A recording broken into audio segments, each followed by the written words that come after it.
Look at all the feelings, all the speculative concern. This is a classic feminist scarcity view of the world. Always imagining, what if it goes wrong? What if my husband divorces me? What if he finds a younger woman? I can't rely on a man. I have to be a boss babe. I have to do things all by myself. As if that does not lead to the demise of human civilization.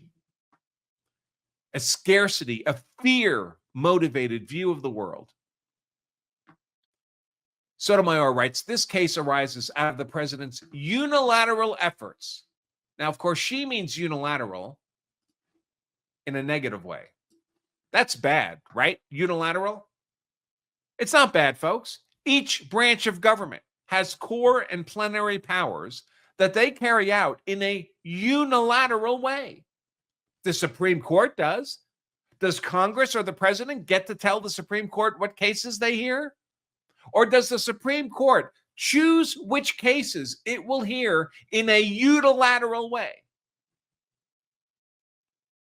Does the president or the courts get to tell Congress what bills to pass, or do they do that in a unilateral way? The president also has unilateral authority granted him by the U.S. Constitution, including 100% of the executive authority of the federal government. So unilateral is not bad when the Constitution permits it. It permits it for a reason.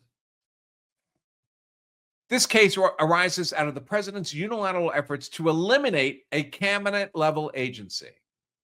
Well, is the president not allowed to have an effort to eliminate an agency?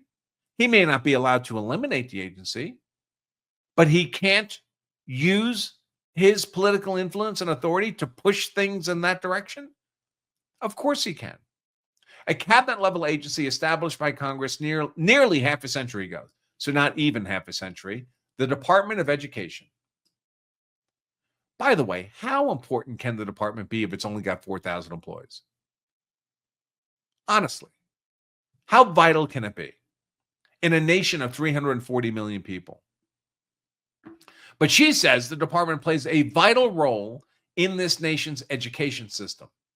I would argue in the progressive fascist, destructocrats, indoctrination and brainwashing, propagandizing of our children's minds in our nation's education system. Only Congress has the power to abolish the department. Remember when John Sauer wrote that explicitly in his argument that we just read? Trump is not saying he has the authority to abolish the Department of Education. He's not seeking to do that. He's not doing that. He would like to see the department gone, but he's not asserting exclusively his executive authority to do that. John Sauer, the spokesman, the legal spokesman for the White House in argument to the Supreme Court, 100% agrees. Only Congress has the power to abolish the department. This is not in dispute. Yet, by executive fiat, this is a variation of unilateral. Are there things the president can do by executive fiat? Lawfully? Yeah, of course. The president can issue pardons by executive fiat, for example, as we just talked about yesterday, with the pardons of President Joe Otto Penn Biden.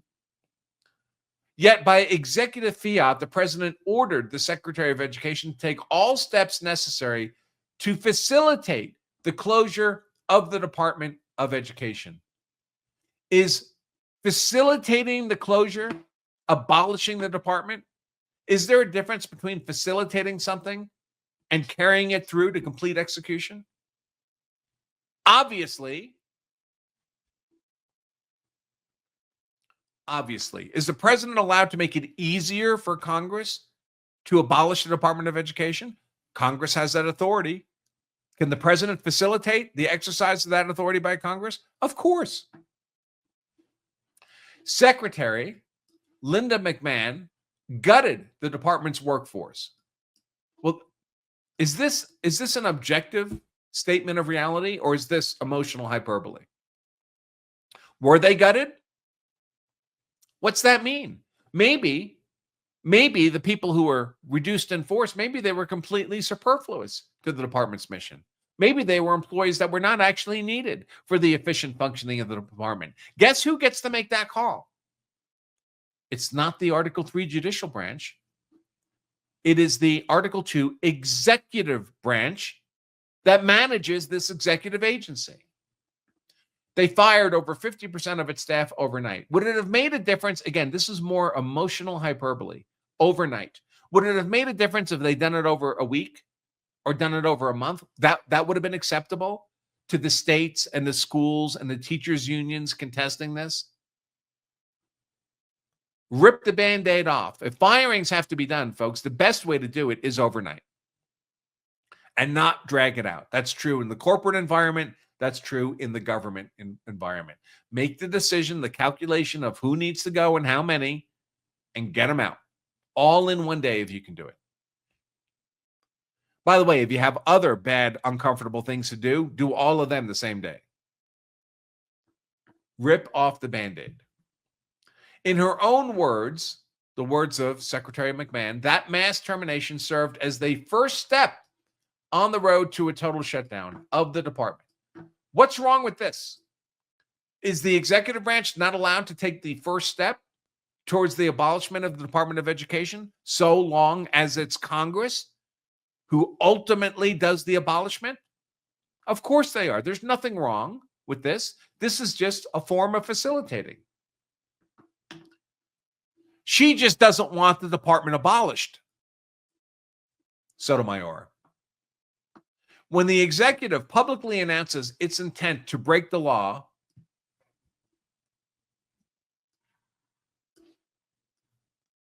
look at the straw man argument here.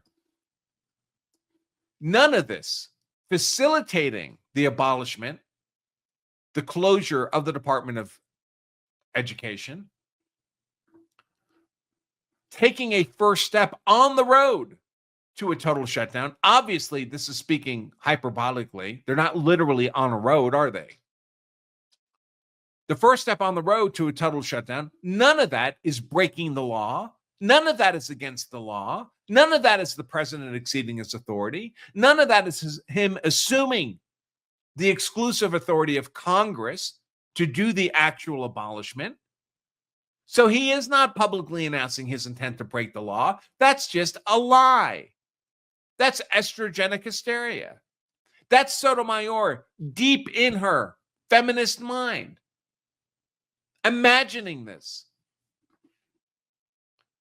When the executive publicly announces its intent to break the law and then executes on that promise, it is the judiciary's duty to check that lawlessness, not expedite it. Is it, though? Is it? Is the judiciary a law enforcement agency? Why is it not Congress's duty to do this? Why is it not the responsibility of the American body politic to do this? We're free to unelect Trump the next time he's up for re-election. Congress is free, another political branch of government is free to impeach and remove President Trump. Why does the judiciary, where does the Article 3 of the Constitution say this? Where does Article 3 of the Constitution say it is the role of Article 3 of the judicial branch to check the lawlessness and not expedite it? Of course, it says nothing of the sort. Two lower courts rose to the occasion. Again, more hyperbole. The majority of her peers on the Supreme Court concluded those lower courts were wrong. The majority of her peers stayed the injunction issued and approved by those two lower courts. But in her words, in her view, they rose to the occasion. Even though under the legal process for judicial review, they were both checked by the U.S. Supreme Court, on whose bench she sits. She's the minority. She's the dissent. Every argument she's making here, by definition, is the losing argument, not the winning argument. But according to her, the two lower courts that the Supreme Court of the United States has just ruled were wrong, they rose to the occasion, enjoined the mass firings while the litigation remains ongoing. Rather than maintain the status quo, as if that's a duty of the judicial branch, we already talked about that. Rather than maintain the status quo, according to Sotomayor, you should be able to maintain the status quo independent of any analysis of legal authority or jurisdiction, just because you prefer the status quo to the new changed reality. Rather than the status quo is an inherent good when it serves an end that satisfies Sotomayor. Rather than maintain the status quo, however, this Supreme Court now intervenes, lifting the injunction and permitting the government to proceed with dismantling the department. That decision is indefensible. So she's telling her 6 peers in the majority that their decision making is indefensible. There is no defense for their legal conclusion here. It hands the executive the power to repeal statutes. What statute was repealed? By firing all those necessary to carry them out. Did Trump fire the entire Department of Education? Of course not. The majority, her 6 peers in the majority, is either willfully blind. That implies malice, right? They're not just incidentally blind or unintentionally blind. They are willfully blind to the implications of its ruling, or naive. But either way, the threat to our Constitution's separation of powers is grave. Sotomayor here is trying to seize for the judiciary the management of an executive branch agency, but she's arguing it's Trump, the elected Article 2 executive branch officer, who's violating the separation of powers. At least she says, I respectfully dissent. For a while there, the respectfullys were being eliminated from these dissents. Now, apparently it's back. I wonder if John Roberts had a chat with her about that. Federal involvement in education is not a modern phenomenon. What's this have to do with anything? Would it make a difference if the Department of Education was 5 years old or 50 years old or 150 years old in terms of the authorities granted under the U.S. Constitution to the different branches of government? This is nonsensical, irrelevant hyperbole. It doesn't matter that the department's been around a long time. Congress tasked the agency with administering a broad range of educational programs. Okay, who cares? What does that have to do with anything being done here? Any decisions being made? Congress has also charged the department with ensuring equal access to education. Okay, there's still a Department of Education. And by the way, the Department of Education didn't always exist, did it? It's only been around a handful of decades. Who's being denied equal access to education today? I mean, when the Department of Education was founded, we were still dealing with Jim Crow laws and separate but equal policies. That's not the world we live in 2025. Congress has prohibited the Secretary of Education from abolishing organizational entities established in the department's organic statute. I don't even know what that means. But in any case, Trump has been saying he's only going to do this to the extent the law allows. Administrations, different presidential administrations, have taken different positions on the department's value and its proper role in the national system of education. This is inherently a matter of policy, and it's appropriate for different presidential administrations to take different policy perspectives on the appropriate role of the Department of Education, of the federal government, in the nation's system of education. Because the executive branch, the administration, is a political branch of government. Article 1, the legislative branch, is a political branch of government.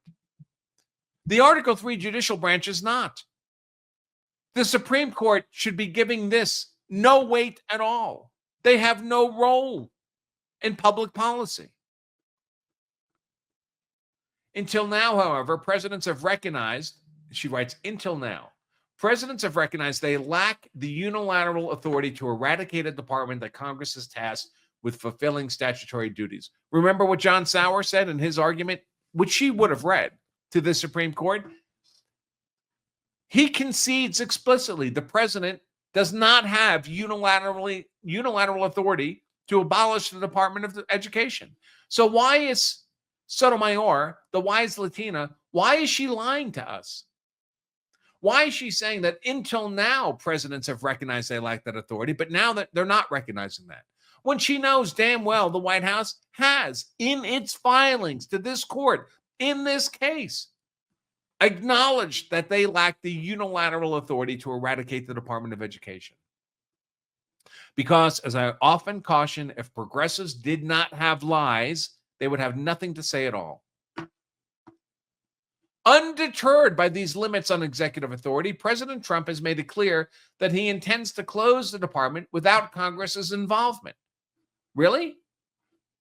During his campaign, Trump repeatedly asserted that he planned to close the Department of Education and send all educational work back to the states early in the administration.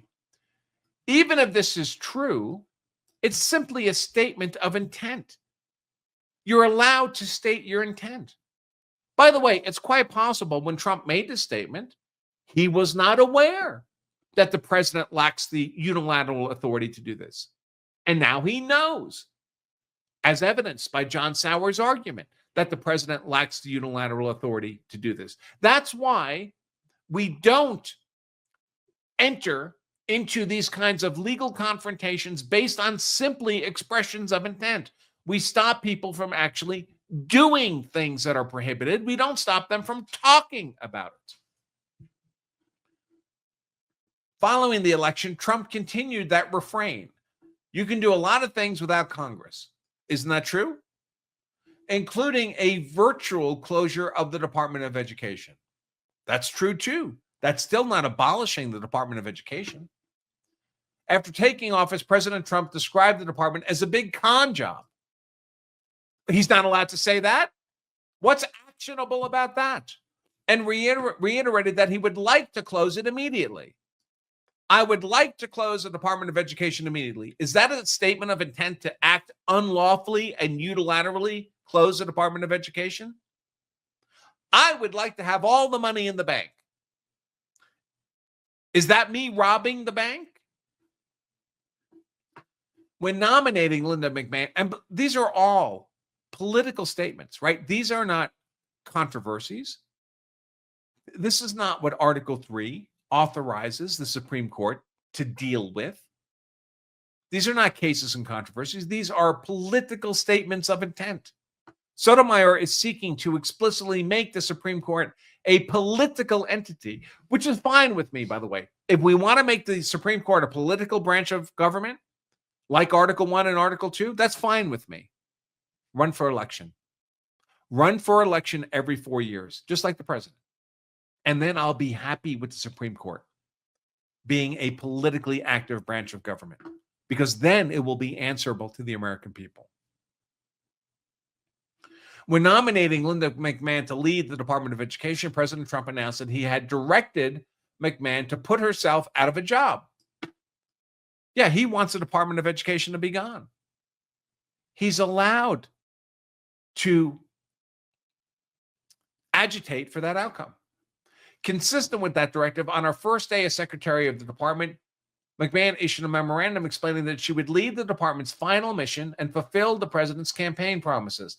This is entirely consistent with the president facilitating the ability of Congress to abolish the Department of Education, which is completely lawful. About a week into her tenure, she announced a reduction in force that would eliminate nearly 50% of the department's workforce. The terminations eliminated whole offices and teams within the department. Okay, what's unlawful about that? The department is still not abolished, and this is not evidence that the department is failing to carry out its statutorily mandated functions. Then they go into a bunch of complaints about this. The March 11th directive offered competing explanations for the mass terminations. So when there's multiple explanations for doing something that Obama wants done, they say, oh, look at all the good reasons Obama has to do this. He doesn't just have one reason, he has 5 reasons. That's even better. But when it's Trump, they say, no, those are competing explanations. They don't even know why they want to do it. They can't decide on one reason. 5 reasons is worse than one reason when it's Trump. It touted the initiative as part of the department's final mission. This is a permissible political goal. Yet, as if you can't have more than one reason, yet it also claimed the initiative reflected of a commitment to efficiency. Why can't it be both? And asserted that the department would continue to deliver all statutory programs that fall under the agency's purview. Why is it bad for Trump to say, I am abiding by the law? As long as the Department of Education exists and has not been abolished by Congress, we will continue to deliver on all statutorily mandated programs. What's wrong with that? The department did not explain how terminating half the agency's workforce overnight would improve efficiency, nor how it would be able to continue carrying out its statutory functions. Is the executive branch required to explain this to the judicial branch? No. The executive decides whether or not these fired people are being productive in their roles or are necessary to carry out statutorily mandated functions as opposed to discretionary functions. That's why we have an executive branch of government. That's why our founders did not simply create a one-branch government consisting of judges. In statements to the press, McMahon confirmed the reduction in force was the first step on the road to a total shutdown. Nothing wrong about that. The president's allowed to pursue that political end so long as the actual abolishment is done by Congress. Certain units within the department were told to prepare a list of statutorily required tasks, but the due date for those reports was 2 days after the mass terminations. Well, this just reflects the fact that the executive branch did not think those people terminated were necessary to the core functions of the department. That is an executive branch decision. We don't need these 1,400 deadbeats for strategic planning purposes. So we're going to fire them, and then we'll engage in the strategic planning. There's nothing wrong with that. Terminated employees also reported being immediately locked out of most work systems and documents. Anybody ever been fired by a company? Are you not immediately locked out of access to corporate assets? Email, computer systems, all of that? Is not your access card taken from you? Do they just let you continue your access for days or weeks or months after you've been terminated as an employee? This is offensive to Sotomayor simply reflects that she's never had a real job in her life, making it impossible to hand off existing work to the remaining employees. If you've been fired, how much authority do you have to control how work is handed off? None. You're no longer a part of the organization. Somebody else is going to make those decisions. You've been fired. I mean, Sotomayor seems unable to grasp the concept of someone being terminated from a position.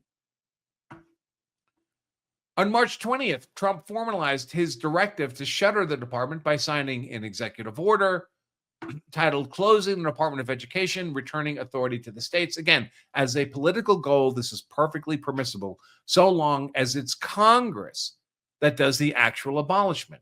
He directed the secretary to take all necessary steps to facilitate the closure of the Department of Education and return authority to the states and local communities to the maximum extent appropriated and permitted by law.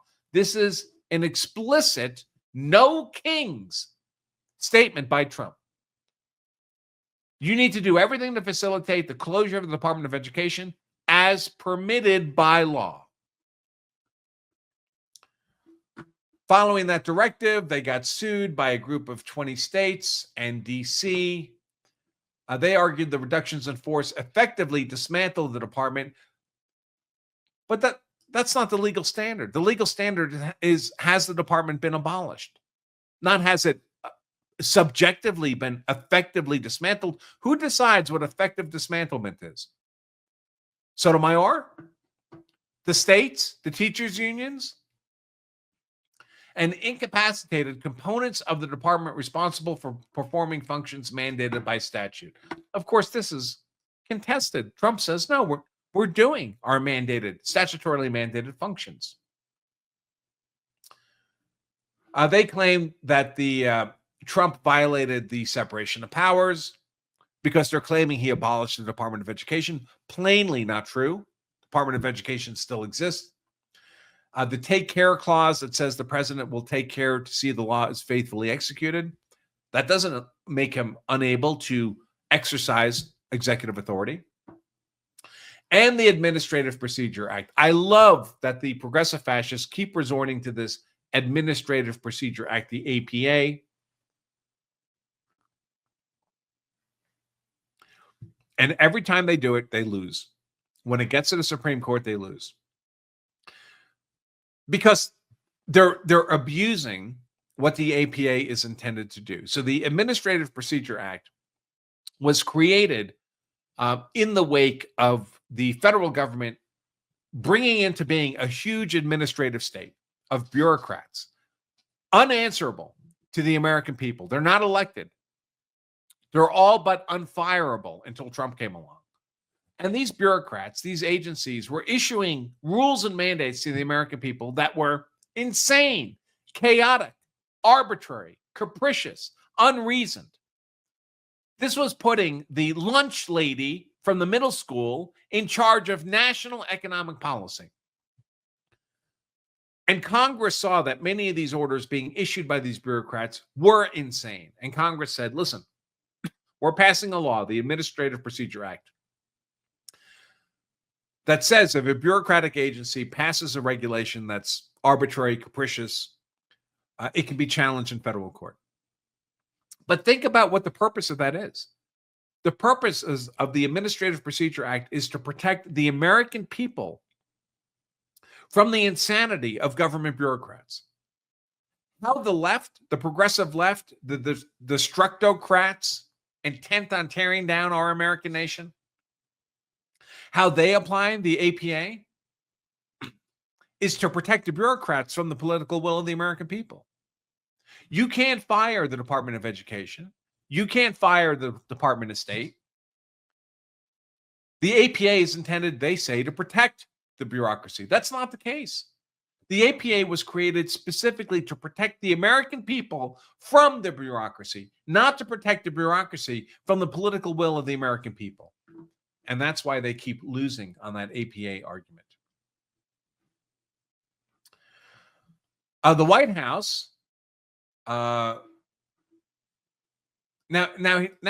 we get to the retarded portion of this. Even Sotomayor has to agree that the White House did not argue that the executive could single-handedly abolish the Department of Education. So what were all those political quotes earlier? Instead, it asserted that the mass terminations fell within the president's authority because it was simply part of an effort to streamline the department. That's a valid exercise of executive authority. The unelected black-robed tyrannical inferior district trial court granted the preliminary injunction for a bunch of nonsensical reasons I'll skip over in the interest of time. The First Circuit Court of Appeals denied the White House request to pause that preliminary injunction. Rebuffed twice below by the unelected black-robed tyrannical inferior district trial court judge that issued the injunction and the Court of Appeals that refused to stay the injunction, the government now tries its hand at seeking emergency relief from this Supreme Court. Yes, Sotomayor, with success. They not only tried, they won. 6 of your peers, a majority of the court, agreed with Trump and disagreed with you. Granting such relief is a matter of this court's discretion, which it exercised in favor of Trump. Discretion which we have previously exercised only under extraordinary circumstances. I love when they do this too. When Trump seeks relief from an overreaching, unlawful injunction, they say, well, relief from an injunction, that's only done under extraordinary circumstances. Guess what, folks? The issuance of a TRO or a preliminary injunction in the first place is only supposed to happen under extraordinary circumstances. It is by definition A TRO, or preliminary injunction, is by definition an extraordinary remedy that rarely happen. But now, in the world of Trump, the courts have decided they're going to issue these injunctions not as an extraordinary remedy, but as a casual remedy. Well, guess what? Then when Trump asks for a stay, that's not an extraordinary request either.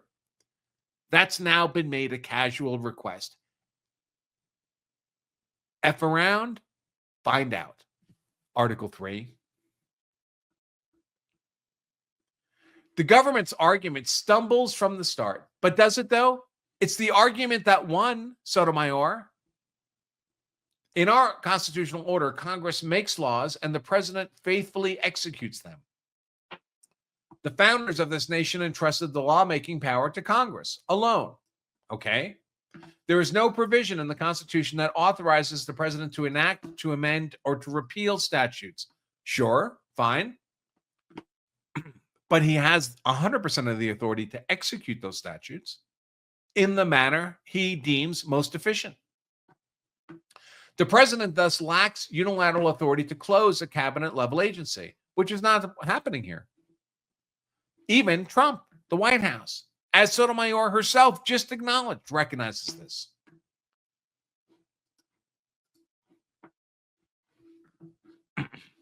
Congress created the Department of Education, and only Congress can abolish it. Everybody agrees. This is not a matter in dispute. This is not a case or controversy for the Article 3 judiciary. The president, too, may not refuse to carry out statutorily mandated functions, and he says he's not. Rather than contest these bedrock principles, right, so she wrote all this, and nobody's contesting any of this. Rather than contest these bedrock principles, the White House contended the mass terminations were not part of any planned closure, but instead simply intended to cut bureaucratic bloat. But neither the president nor Secretary McMahon made any secret of their intent to ignore their constitutional duties. Where did they say this? Where did the president or McMahon say it's our intent to ignore our constitutional duties? That never happened. This is Sotomayor lying to your face.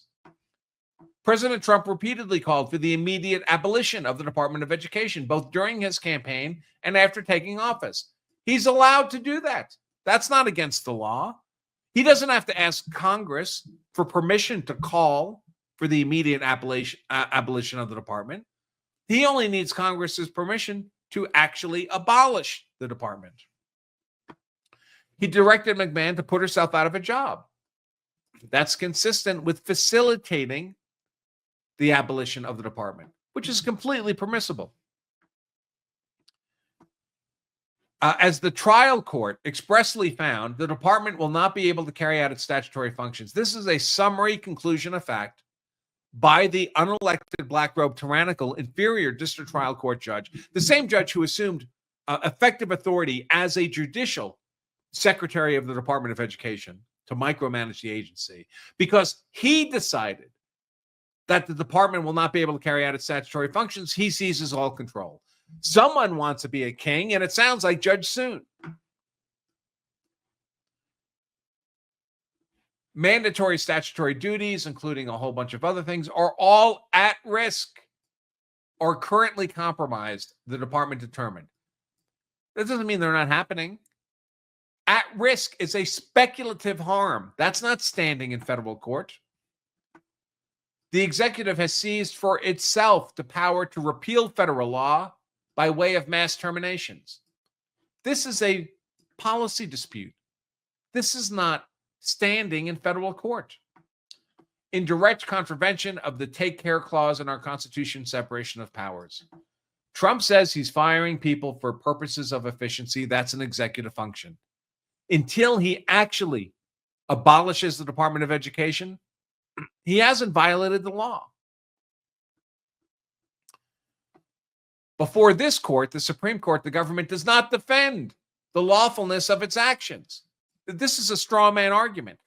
The action is supposed to be the abolishment of the Department of Education, which would not be lawful.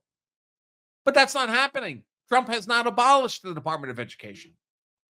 Rather, in a now familiar move, which Sotomayor doesn't like, it presents a grab bag of jurisdictional arguments. See, Sotomayor does not like jurisdictional challenges to her authority. She just wants the authority. To her, a jurisdictional argument is a grab bag, a now familiar grab bag move. Even though, in reality, whether or not a court has jurisdiction over a matter is the first and arguably most important decision that the court makes, because a court cannot act lawfully in the absence of jurisdiction. It has no authority in the absence of jurisdiction. Jurisdiction is not a happenstance technicality. Jurisdiction determines whether or not the court has authority in the first place. But of course, in Sotomayor's mind, in the mind of progressive fascists, in the mind of the destructocrats, if the courts are their only lever of political power they have left, then it must have limitless authority.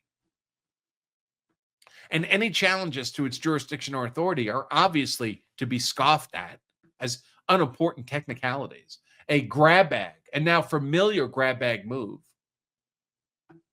The government contends the plaintiffs failed to demonstrate an actual or imminent harm. Right, because their claims of harms are all speculative. Any harms to the plaintiffs from the department's mass termination are simply too speculative to support Article 3 standing. Right, they haven't happened yet. They're speculative.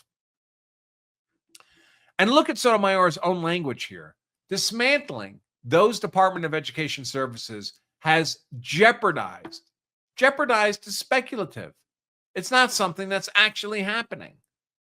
Jeopardized funding streams and required schools to divert resources to fill the gaps, causing concrete monetary damages and operational harm to plaintiffs. This because the schools are making changes on their own behalf over speculative harms. The state plaintiffs submitted affidavits showing that a technical college in Washington state, for instance, did not receive recertification for one of its campuses in time for the start of the spring 2025 semester. As a result, the school was forced to forego admitting students eligible for federal financial aid, and the total enrollment for the term was less than 1/5 of the expected size, costing the college tuition funds. Well, that sounds like standing, right? This type of pocketbook harm is a prototypical Article 3 injury that provides for standing. But guess what standing gets you? Standing gets you a day in court. It does not get you an injunction. Even Sotomayor has to write that showing of standing is sufficient for the lawsuit to proceed. President Trump is not contesting that the lawsuit can proceed. President Trump is saying, bring it on. Let's argue it out in court. The only thing President Trump is objecting to is this preliminary injunction that would freeze him and hand authority over the Department of Education to an unelected judge for the duration of the litigation, which could take years. So Sotomayor does not even understand the correct legal question here. The correct legal question is not whether these entities, these schools, these teachers' unions, it's not whether they can sue in court. Trump is saying, great, let's fight it out in court. The correct legal question is not that. The correct legal question is, are they entitled to a preliminary injunction? The Supreme Court here did not say these people can't sue. That's not the impact of this decision. The Supreme Court said we're staying the injunction. Now go ahead and sue. That Sotomayor is phrasing the question, the legal question, as is the showing is sufficient for the lawsuit to proceed. Nobody disagrees with that. If this was the answer on a law school exam, I would give it an F.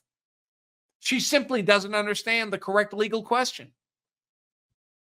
Of course, the lawsuit can proceed. The correct legal question is, can it proceed hampered by a preliminary injunction? The government's remaining arguments are even less persuasive than jurisdiction.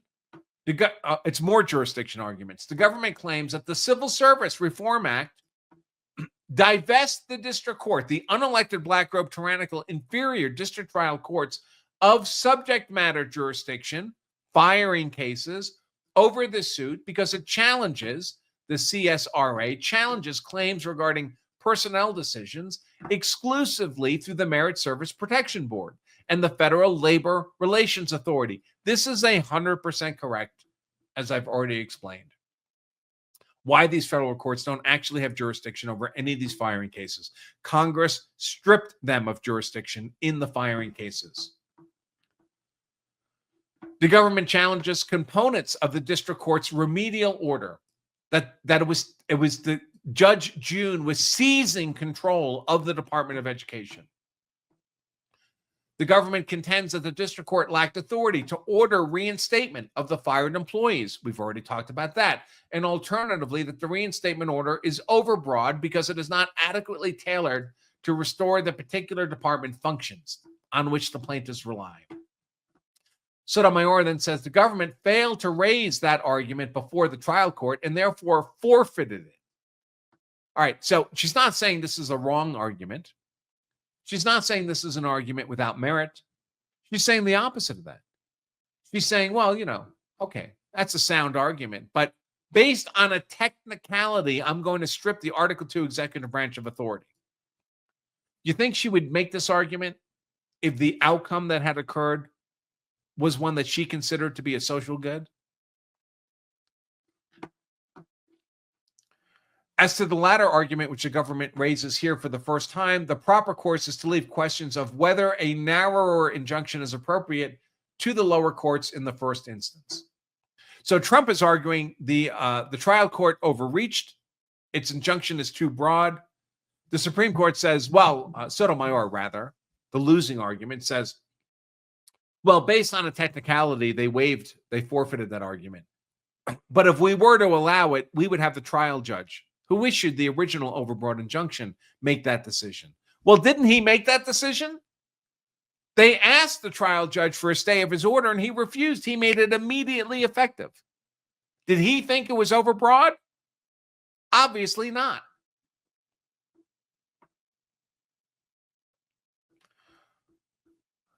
Last paragraph. The president must take care the laws are faithfully executed, not set out to dismantle them. No, the president is allowed to set out to dismantle them.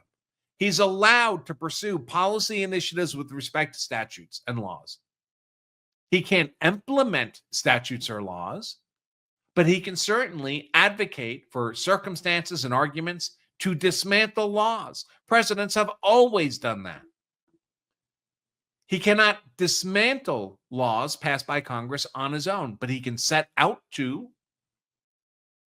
That basic rule undergirds our Constitution's separation of powers. No, it doesn't. It's not a rule. Today, the majority rewards clear defiance of that core principle with emergency relief. No, it doesn't, because that's not a core principle. Trump is not dismantling a congressional statute. That's not what's happening. He's simply firing a bunch of people, which he has the authority to do, as the Supreme Court has affirmed over and over and over again. Sotomayor concludes, because I cannot condone such abuse of our equitable authority, which is just made up, I respectfully dissent. At least she was kind enough to say respectfully.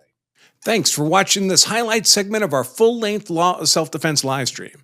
If you enjoyed this content, make sure to give us a like and subscribe for more expert analysis on politics, law, and how to be hard to convict. And to watch the full-length episode of this show, just click right here. Stay safe.